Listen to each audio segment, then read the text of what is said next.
slide. I have questions. Let me see what you can see. Why you follow on YouTube? I'm not sharing. How can I be sharing my slides? I'll share slides later. Okay, all right. Because my share slides will be going to next, and I have questions. No, I can't be doing presentation without asking questions now. I have to ask you guys questions. So is there like a reward of questions? Is that what? Some sort of reward for the questions. I can't hear what. Move closer to the microphone. Look, I said, Yeah. I have to give the rewards for the questions. If there are words for the questions. Words. Yeah. Okay. I get them in Ife. I get them 3 tablets. Just chop my tablet for free. You know how I'm So, talk. you can test us there too. Yeah, we can answer I'll the give you question. sweets. I can give you sweets, Wale. The cash equivalent of the tab. Don't worry, I don't need the tab right now. Sweets. You get sweets.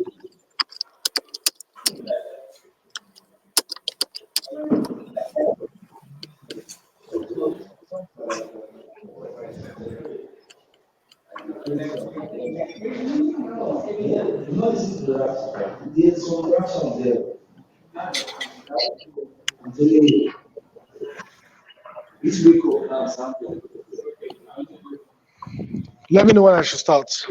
Yeah, you can start talks. We are already live. Okay, I can't see anything. Anyway, internet. Okay, you're the fake internet. Let me just make sure that people are not joining this my correct connection. Let me make sure there is no interruption. Let me mute all my calls from. There are 3 people on my network. So, guys, that was our one day.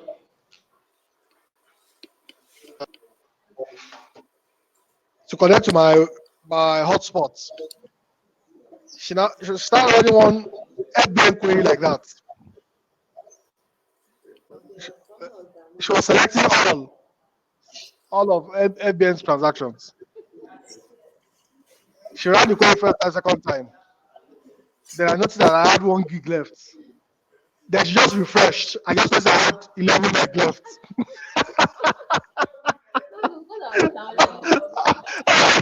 Okay. I'm doing a presentation. So this is my microphone. Yeah. So guys, right, let's start. So when I was asked for a topic, the man was just disturbing me. So I decided to give me a very long topic. So I didn't know what I was going to talk about. So I gave a very long topic. So I was sure be able to talk about something. So I said Ubuntu, leveraging diversity, community, and collaboration to create a culture of continuous innovation. So that was just to allow me, anyhow, you find something to talk about there. So how many of you actually know the meaning of Ubuntu? Don't check, don't Google. I'm not allowed to Google. One of them are like policeman in Ibadan. Talks, the mic is a bit like audio is a bit. Everybody's Googling. What does Ubuntu mean? Talks, can you hear me? Yeah, what did you say? The audio is not so clear. And I'm holding it directly. I'm holding it like Yamo. Can you hear me now? See holding for right. It's very close to me. Okay, let me leave this. This place is stupid. Let's try inside. Yes. Help me open it. Is it better? Yes, it is. It's because that place is too. Okay, so do you know the meaning of Ubuntu? Humanity. Talking about humanity. Please Googling. Please, if you're going to talk, hold the microphone. What's the meaning of Ubuntu?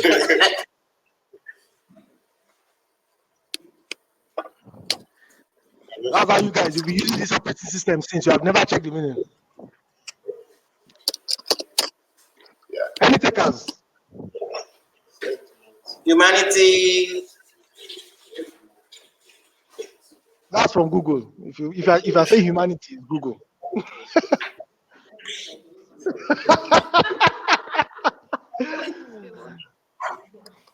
Okay, somebody's typing something. Sounds like somebody is googling.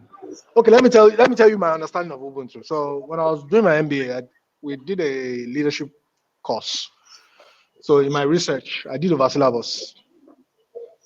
In fact, the mark I scored still pains me to tomorrow. And I did over syllabus. So I did. We're using leadership models. So I decided I was going to add a different flavor. So I went outside of what we were taught in class. I went to search leadership models in Africa. So I came across an article in Harvard Business Review called. So they were writing about leadership in Africa, and one of the concepts they looked at was Ubuntu. So Ubuntu, according to, I still remember very clearly because I wrote this right. Archbishop Desmond Tutu says it is really difficult to explain the meaning, but it basically means I am because we are. So the reason I exist is because we are all here. So basically, it basically says that you can't survive alone. You need your community, you need your people.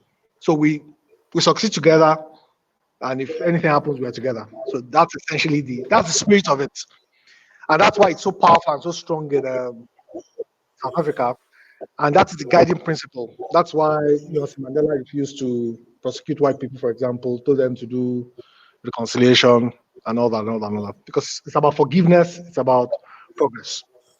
So the meaning here is basically for us to innovate, we have to also leverage, we have to fall back on our traditional African spiritual almost principles. And I'm not spiritual. The super spiritual people should not think I'm initiating you into any cult. I'm just saying let's tap into our inner what comes naturally to us, basically. Okay. So my first question: Are Nigerians innovative? That's my question one. Yes. So are Nigerians innovative? Wally, can you help me? I'm my assistant lecturer today. Nifemi says yes. But you have to give me a reason. Don't just say yes. I need two people from Ibadan and one person from Lagos to answer the question. Hello, 1975.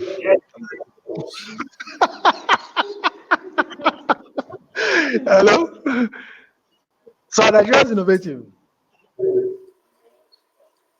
Ah, Can you hear? Can you hear me? Can you hear me? Because Yes, I've been I listening to you. Yes, I said I just don't. are Nigerians innovative now? Give me an answer now, please. Don't say yes. Tofumi, okay. Can she defend the answer?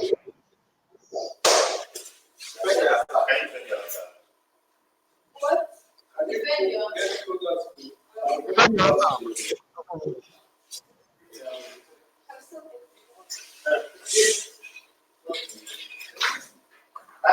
So I think Nigerians are innovative. Why? Nigerians are innovative because Why? first and foremost, I think we are a very hardworking breed of people, and Okay. we are resilient. So, because they say necessity is the mother of Invention. invention, yes, and like we lack. So on baseline, many people lack a lot of basic stuff, and they still find a way to survive and make ends meet. So I think like if given the necessary or a very ideal environment or near ideal environment, Nigerians can thrive and even be more innovative. You can see like many people that like leave Nigeria and like go to say schools abroad, for instance, to public school. You see that they like excel because they already have that hustle spirit and the grit needed to like thrive in environment. So if you can thrive in, there's a saying like if you can thrive in Nigeria, you can thrive anywhere. So something like that. That's my Okay. own. All right. Fair point. Nifemi, she's been counting the innovations from Nigeria. So go ahead and answer the question. Oh, okay. Yeah, so I think yes, my answer is yes. Nigerians are innovative. Innovation is all about like inventions, like creating things and all that. So I mean, so I mentioned what's the first example? Okay, there was I mentioned yam pounder, even though I don't think the man had the patent also. Yeah, so it's still it's still part of innovation. Benin wall, all this sort of stuff. Yeah, like, we always find that yes, Wrong fine. audience. You guys have you've already attended this guy's class, so you answered this question. Anyway, so I agree. I agree that Nigerians. Okay, maybe I shouldn't agree just yet because I have one other one. So is Nigeria an innovative country though?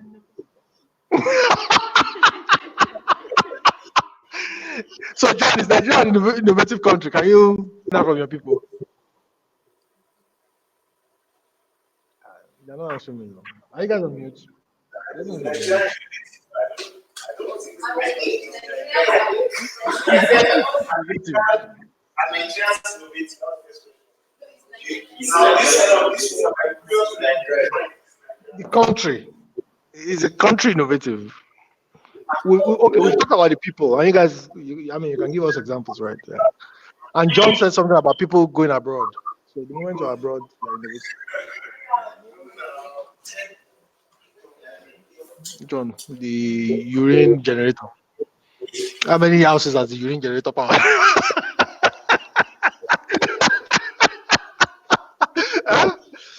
Okay, so I'm beginning to think differently about Nigerian innovation. I think we spend a lot of time celebrating Nigerians abroad for their innovation because they belong to completely. Yeah. Hello?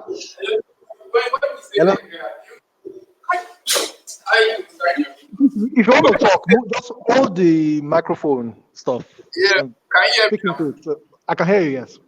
Yeah, I said when you say Nigeria, do you mean like the government?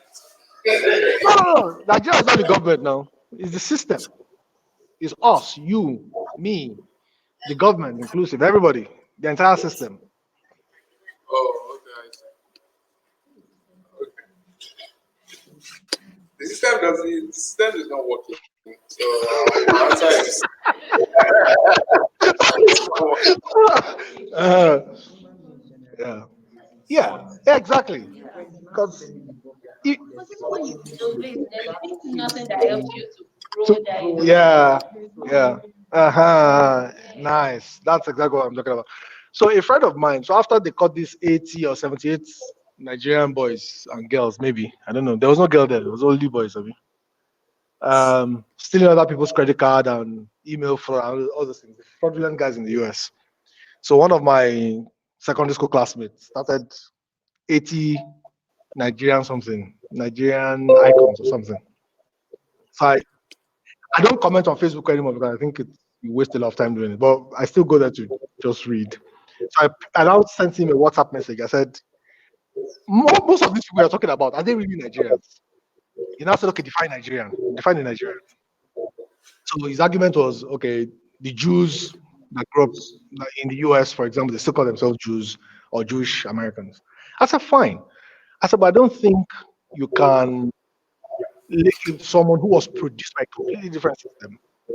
And out of the 80 people also you mentioned, maybe Udegbami and a few others are the people who you can actually say that are a product of the Nigerian system. Most of the others have some foreign contribution. Chimamanda, DJ, all of them. There's something, even when you mention J.R. Cardinal, just written a money brain book, there's American input in him now. It's true. Now, let's not deceive ourselves. She went to Suka, she did everything, but she still went to school. How many schools are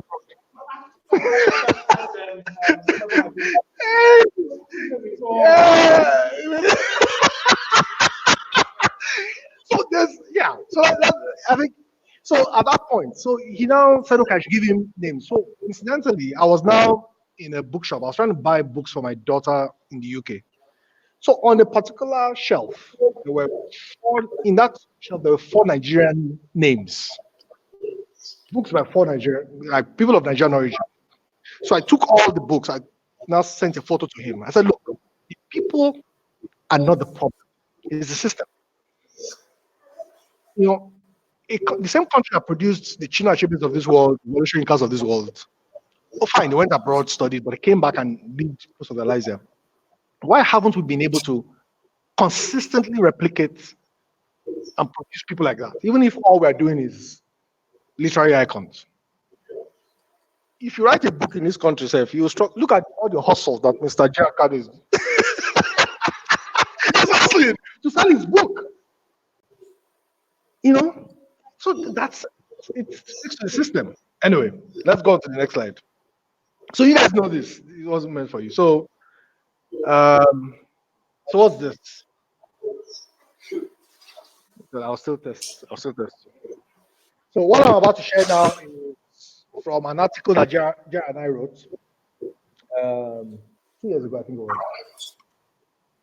So this is the Egon Street in Benin. So these guys have many centuries ago, they're extremely innovative. You'll find pieces of their work in museums in London, in Paris, in New York. And you change your naira, convert it to dollars and pounds, and now look at it. So 2 years ago, I went to a museum. I went to the National Museum in Lagos. Oh goodness! The only true museum piece, the only piece in that museum is Murtala's Mercedes, the vehicle in which he was assassinated. Everything else is like pretty much like a setup.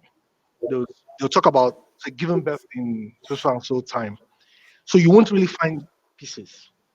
So, we spend our own money to go to a museum in London, and we're going there to look at Benin artworks. But the question still is, why hasn't this street continuously produced innovation? So that's my argument. So that's I think this one is from London. I saw it online. So Mike, I think I saw this when I went to the museum in London. All Benin pieces by Tunde Otaru's forefathers. So maybe Ronke's forefathers too. It's true now. And even the Ife people, John's for all of them, Okay. So question is, why haven't we replicated this in 21st century? John, please somebody should tell us why haven't we replicated this? I think it's personally, I believe it's like the generation that gained independence that actually caused for them to like a stop in the growth, like the growth of the country. So I think because the system doesn't work anymore, like you said, so nothing can be replicated anywhere. So okay. I think so. Thanks, John. Nifemi has an opinion as well. Okay. So I think over the years, the system has, in a way, like degenerated. So degenerated, and then that thriving environment that we had like back then, Nigeria.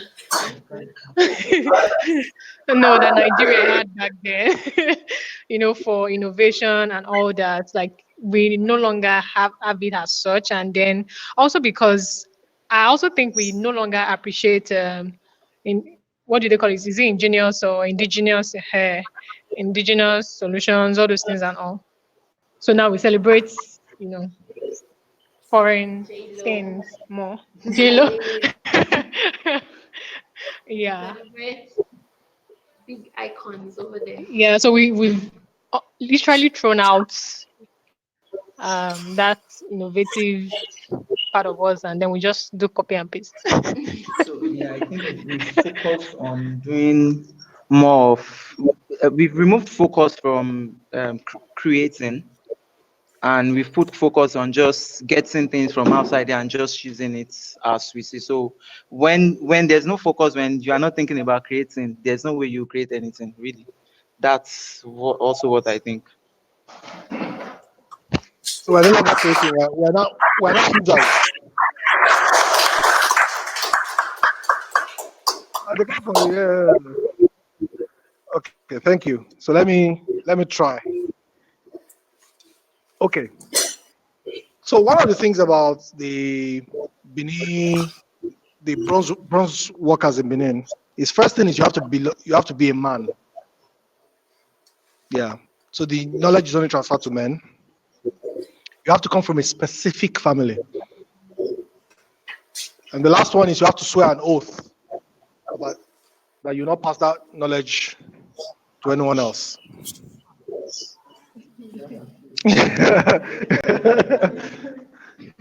So the knowledge is pretty much is transmitted from like father to sons, sons to their grandsons, and No son in so that yeah, generation. That's the end of it. that's it.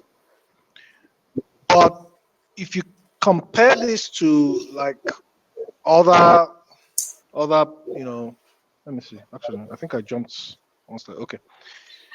So for example, the University of Michigan, they conducted some research, and this is a no-brainer, right? The diverse groups can solve problems better than homogeneous groups. So one of the things we actually have in Nigeria, but we don't celebrate, is our diversity.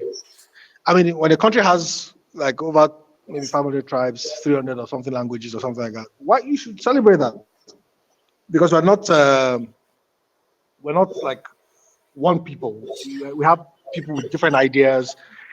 When we did a program for CBN once, and we asked a question about food, like I was shocked completely. Things I'd never heard about, especially in the Middle Belt.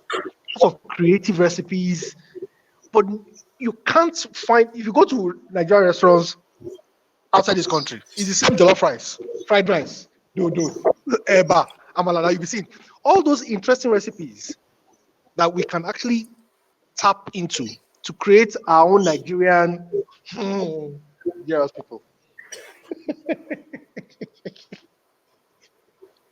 Don't worry, I'm not distracting you.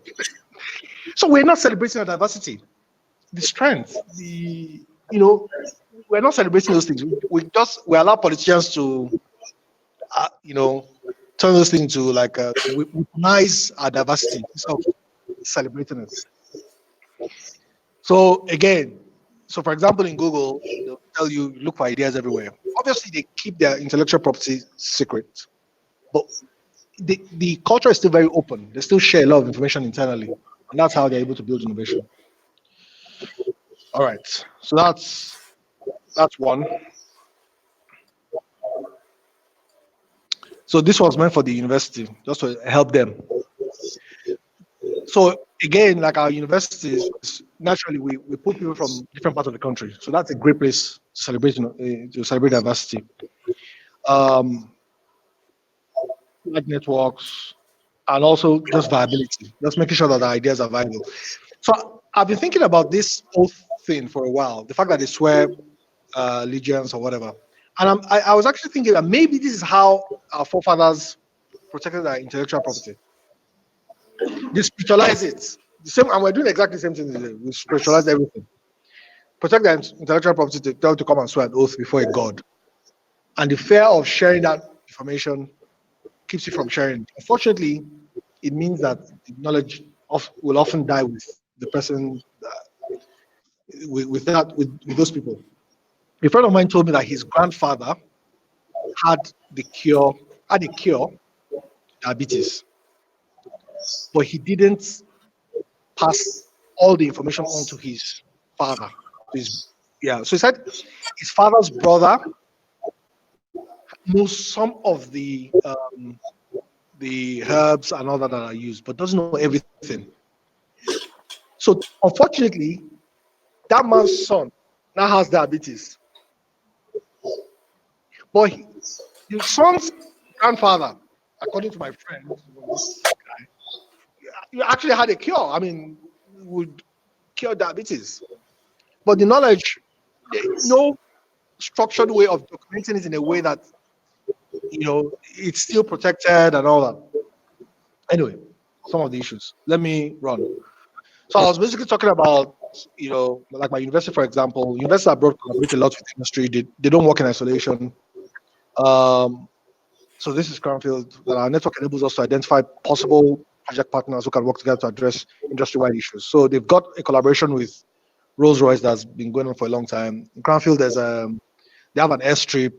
They do lots of aeronautic engineering work. And recently, with Rolls-Royce and Aston Martin, they built these luxurious flying vehicles. That's a university, but they couldn't have done that by themselves. 44% of the university's income actually comes from industry work. They're not waiting for the government to give them money alone. And this is not even school fees. This is consulting and industry work. So school fees, consulting and industry work, and then if the government remembers that gives them money, they're fine. Otherwise, they're okay. Okay, so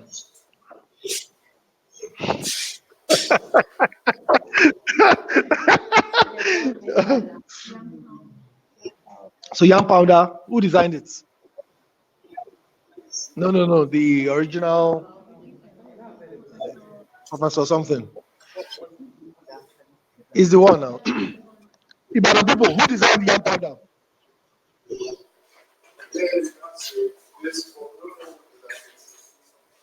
Hello, who designed the yam powder? One We prof don't that know. is Okay. one prof Yeah, that found out. is Oh, and you said something. I said one prof in FST. I don't know his name again. FST. His name is still Greek. Professor Makojola. Yeah. I think it was designed in 1972, but sold to a Japanese company who then patented it and then manufactured it and then sold it back to us in 1975 or something like that. So that was really, so the next thing I did was now to give them practical next steps. So I advised that they should do like a competence audit. So I think as a country, really, if we are serious about what we're doing, there's absolutely nothing wrong for the government to actually even I'm not asking them to set up like a committee of sleepy old men, but like just a group of people. Honestly, we have competences here. Like when you go to the east, I've got a friend who's always showing off his every Monday he'll dress up and he'll say shirts by something Abba, suit by something. Those shirts look quite good. There's a particular street in London where those are the kind of shirts you find there, and those shirts are really expensive. There's no reason why those things can't be branded properly. Look, yeah, I agree. But why can't we make our own location? They are pricing rich work like Tatashe in market. But I'm talking to other people here and I'm calling money that I will never try to call in this Nigeria. So, Tokes, sometimes you do need to leave this place to be valued. Or, sorry, not you, but your work has to leave this place. For it to see the Japanese thing that you just said now. If not that he went to Japan and patented it and sold it, but would have been paying him for that thing. So sometimes you have to figure out how to be globalized. It's not to be putting here. If you can make your money here and then make it back from the America or the abroad, you're onto something. So you see, yeah, so it's about location. But there's absolutely no reason why Abba can't be the factory. And somebody else is yeah, exactly. Make in China. There's no reason why Abba can't be the factory and you have your shop in what's the name of that street again? Anyway, there's a street this because where those shirts are sold are in New York. So the other thing I said is identify problems. And honestly, we don't even need to identify problems. There are just problems everywhere. You just to solve problems. But the important point here is collaboration, and I think that's what's lacking. Even in the universities, because obviously they have all these hierarchies, and this is why I wanted to start just yabbing them small. There's no collaboration. You need to think about systems and processes, not just one-off solutions. So I've told myself I respect. So any Nigerian or even anyone of Nigerian origin who succeeds abroad, I respect them because I can imagine what they have gone through to achieve that level of success. but I don't necessarily celebrate them as Nigerian. Because for me, what I want to start celebrating now is what our own systems and processes can create. And if we're not, then let's stop sitting down here and suffer and say, Nigerians are very good. Nigerians are smart. Meanwhile, you are sitting now in a place where there's no electricity. You know. Um, then I said solve locally, scale globally, and leverage networks. But let me go on. So this is so I started giving them some tools basically. So this is a culture web. I'll share the slides with you guys. Who are we? What have we done in the past? So I guess it's where we start asking questions because in other countries, there's a lot of innovation was centered around spirituality, even in Europe as well. So you go to Europe, you see all these big, massive cathedrals. Some of them were built over like 100 years, and certain skill sets were required, like working with stones and all that. Those skills spilled into the real world. So all our bronze works that was done for the priests and the king in Benin Kingdom, there's no reason why those things couldn't have spilled into the real world in making and manufacturing things with brass, for example. So we've done all these things in the past, the Dufuna canoes and all that, our agriculture, even entertainment. These are all things that and art and literature. And we can just say, okay, let's even focus on one. Wale Soyinka is still alive to motivate people. How about just pick a center of excellence? Chimamanda is and all that, and all these people, and lots of Nigerians who can really write. So why don't we just develop that area and just okay, we're good at this one. Okay, so identifying problems, question everything. So there's a concept in India called Jugaad. It's frugal innovation. So it's frugal, flexible, inclusive. And I think for our purposes, this is actually quite useful. So what's this? I'm pointing to the image in the center, guys. What's that? Skate issue.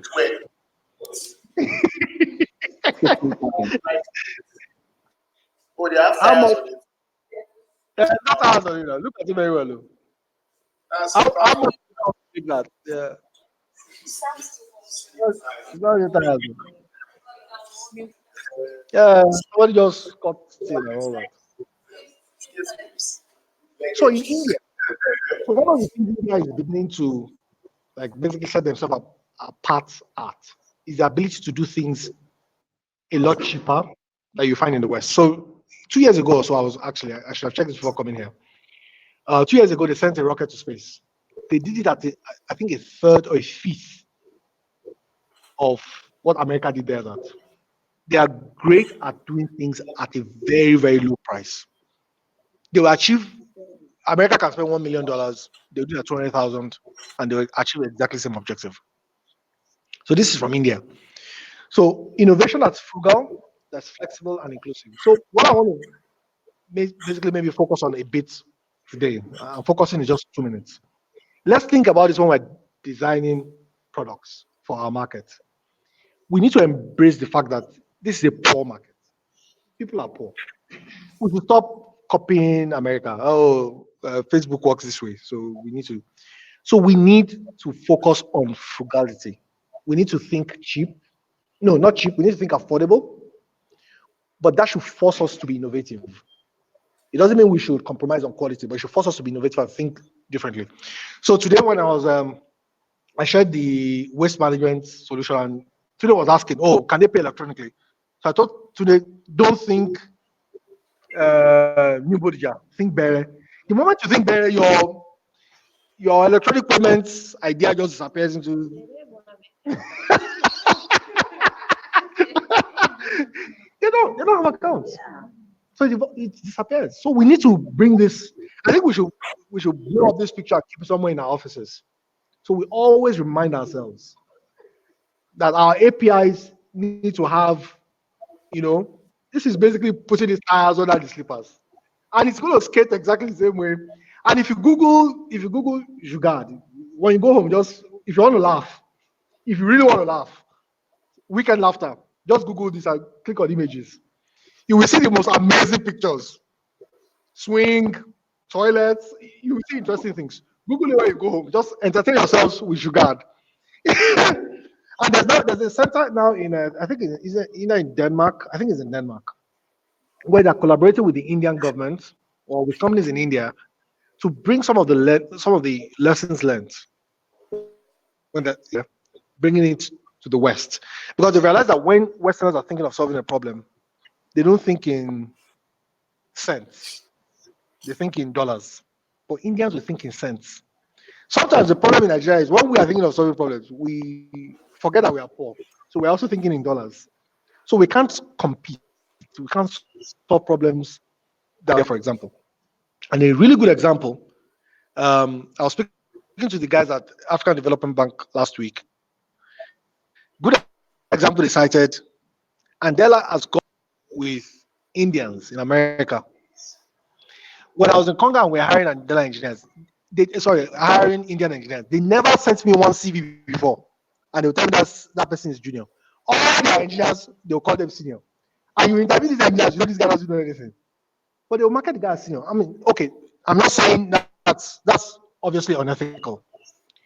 But you are competing with those people. They have a factory. They already know what the market wants. They have a factory that produces these people like that. You know. Okay, so I'll tell you a story, I think in closing. Yeah, I'll close with this one. Organic apotheke. I might have told people this story before. So a few years ago, I met this woman. She came to talk my MBA, deliver a talk. She started this company. She's of Indian South African origin. So our grandparents migrated to South Africa from India, and her grandmother makes this organic cosmetics. You know, things that won't give you any reactions, etc. So her grandmother didn't go to school, but she inherited this artwork from her forefathers. You know, so it's been in the family. So when her grandmother was going to die, her grandmother taught her, give her the secrets, passed it on, but told her that she must not hand it over to any organization that would use it inappropriately. Let's put it that way. So anyway, this woman took all the things she's learned from her grandmother, the formula, the things the grandmother mixed together, and she went on to do a PhD in chemistry. So that was a PhD. What her grandmother did, she now discovered this. So guys, our forefathers were not. So for example, Paco, for the non-Yorubas, the chewing stick. I read an article once where they said the thing has got potent antibacterial characteristics. So those guys, they were not stupid. They observed that works. They may not have been fully, but they used it. So the Yorubas will tell you, for example, that anyone that doesn't eat chili will not have a good life. There's now science backing it up that eating chili actually makes you live longer. So they are not stupid. So that's the first thing we need to observe. That the fact that it's ancient, it's olden, that doesn't mean they are stupid. Which is why I said let's get back to the core of these things. Some of these things that we see that people, unfortunately, we've lost a lot of them. Like Emmanuel said, or like John said as well. After 1960, we just that knowledge, understood the science behind it, and now built this IP. I started a company called Organic Apotheke. So if PhD, you never offer that $1 million to buy the company. But because Unilever didn't line up, was not in line with the guidelines her grandmother had given her, she had to turn down the money. But at the time I met her, I don't know how well the company is doing. She was exporting this, so she was now based in the UK. She was now exporting this to the US to a company called Whole Foods. Whole Foods was recently bought by Amazon. So all this started from her grandmother working on stuff that she probably didn't fully understand, but she knew it worked. But and so there's a concept I teach my children now. It's the concept of the baton. And when you guys have your own children, teach them as well. Our parents will pray that your children will be greater than you. It's a fantastic prayer. But I tell my kids the only way that can happen is I am running. I'm going to pass on the baton to you. When I give it to you, don't drop it. You better run faster than I did. So my job is to make sure that where I probably where I hit my peak, not quite possible, but at least make sure that you can fly beyond me. So why are we throwing away our heritage, our culture, our food, our drinks, the leaves? So um, fathers, our parents, so this herbal mixture for diabetes, for typhoid. But the only thing was, but no investment has been made in it. But anyway, don't let's. Anyway, I think you get the point. So let me move on. So the rest is just. So I told them to be nice. I was going to say that to the lecturers. No point.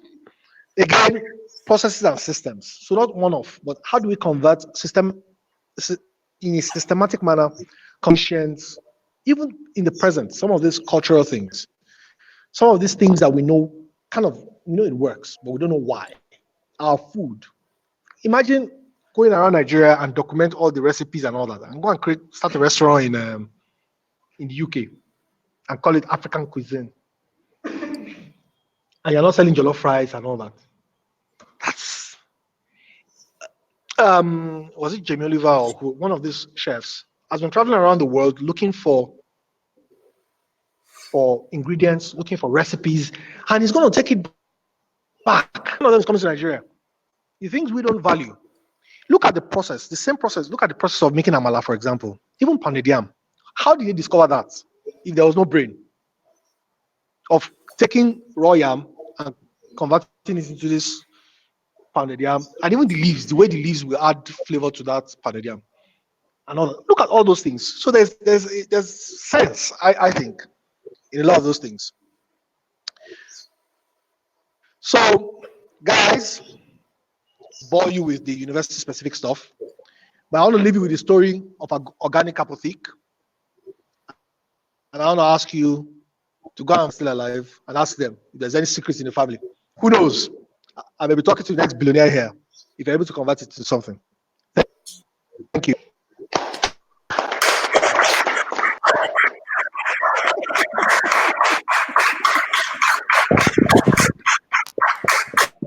Okay. Questions, any or contributions or thoughts, and then we can all go home.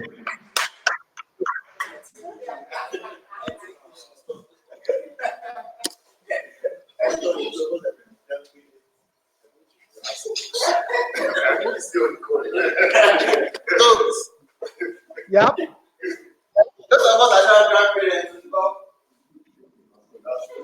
Go and look for the elders in your family.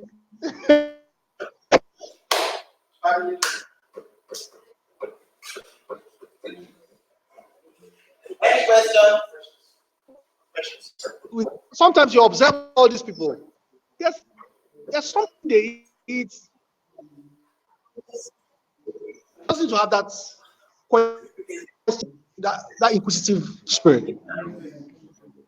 Go on, question.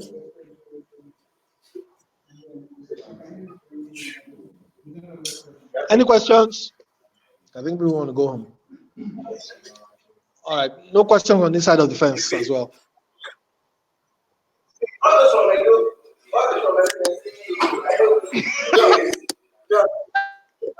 If you have any questions, No, I don't.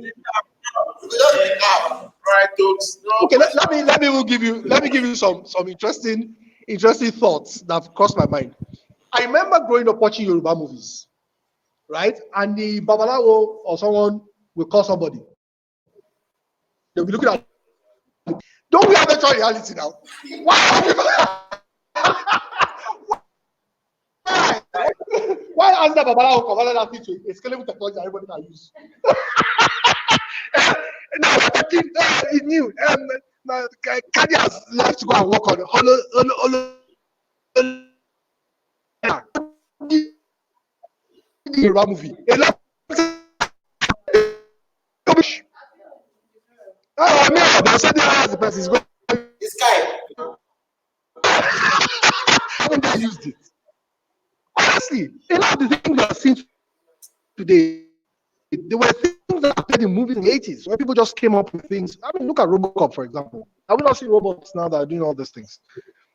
So anyway, I'm not asking you guys to go become fetish. I'm just saying that you can expand our imagination and be while some people may be using these gifts for evil, we can find the science and use it for good. Yes. All right, guys. Thank you, though. I'm going to Baba now. I'm going to find out. Bye. Bye. Bye. Bye. Bye.